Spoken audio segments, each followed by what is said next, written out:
Le MCLU, à travers sa direction de la communication et des relations publiques, a organisé la deuxième édition du matinal Le Bâtir le mercredi 26 mars 2025 à la Maison de la Presse dans la commune du Plateau. Le programme de logement de 150 000 logements portait essentiellement sur l'accès direct à la propriété.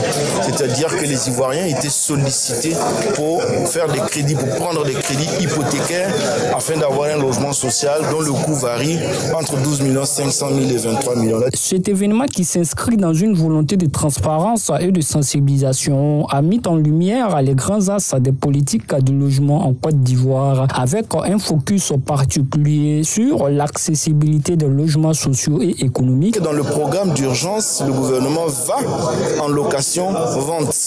C'est-à-dire que le mode de commercialisation change. L'implication de l'État est beaucoup plus forte puisque c'est quand même 113 milliards d'emprunts directs qui ont été faits auprès de certains bailleurs tels que la BADEA, la BOAD, etc.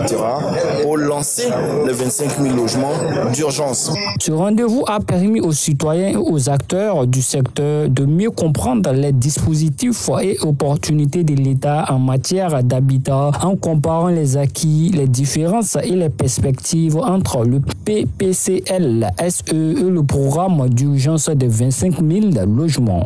On ambitionne de loger tous nos frères, toutes les Ivoiriennes, tous nos concitoyens qui sont dans le secteur informel, qui ont un garage, qui ont une menuiserie, qui ont un magasin, qui ont un salon de coiffure, etc.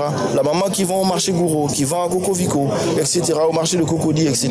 Ce sont ces Ivoiriens-là qui sont la cible réelle que nous allons atteindre dans les années à venir. C'est cela la perspective réelle du programme de logement social en location. Avec des réformes en constante évolution, le MCLU continue de placer la communication et la transparence au cœur de son action, convaincu que l'information est une clé essentielle pour garantir l'efficacité des politiques publiques en matière de logement.